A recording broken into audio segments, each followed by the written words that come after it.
नमस्कार दोस्तों, 2016 में शराबबंदी कानून लाया गया है। इस उद्देश्य से लाया गया ताकि महिलाओं की सुरक्षा, घरेलू हिंसा तथा आर्थिक स्थिति मजबूत किया जाए। क्या आपको लगता है कि इस कानून को लाने से ये सब व्यवस्थाएं सुधरी? क्या आपको लगता है कि आर्थिक स्थिति सुधर गई? क्या आपको लगता है कि घरेलू हिंसा बंद हो गई?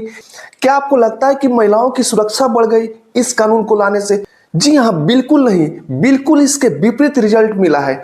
क्या हमारे देश में महिलाओं के साथ अत्याचार तथा रेप की घटनाएं बंद हो गई? अक्सर आप सुनते होंगे कि महिलाओं के जहां रेप हुई है वहां शराब पी कहीं कोई किया होगा, या कोई महिलाओं के साथ अन्याय किया हो, या कोई बदतमीजी से बात किया हो तो ये शराब के नशे में ही किया होगा। क्या आर्थिक स्थिति मजबूत हो गई शराबबंदी कानून को लाने से?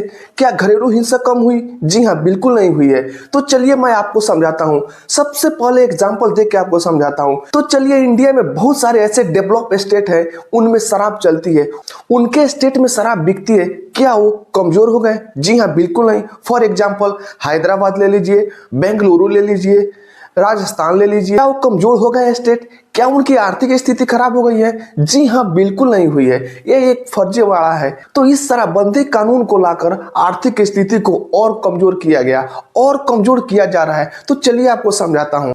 कोई व्यक्ति अगर किसी पार्टी में शराब पीकर अपने घर जा रहा हो, उसे पुलिस अचानक पकड़ती है और उसे हजारों लाखों की फाइन करती है। वो व्यक्ति खुद की जान को छुड़ाने के लिए अपना जेवर बेच देता है, घर का अपना जमीन बेच देता है, या कहीं से कर्ज लेकर उस पुलिस स्टेशन पे पैसा जमा करता है, उस पुलिस को पैसा देकर और छूट के घर आता है। क्या इससे आर्थिक स्थिति मजबूत हो गई? क्या उसकी पैसा बच गई और ही खर्च हुई?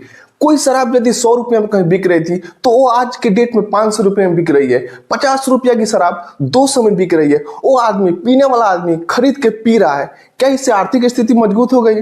और ज्यादा ही पैसा की लॉस हो रही है। अगर अपने राज्य को डेवलप करना है, अगर अपने राज्य को विकसित बनाना है, तो शराबबंदी कानून लाने से नहीं, बल्कि अपने राज्य में सिस्टम को सुधारना होगा।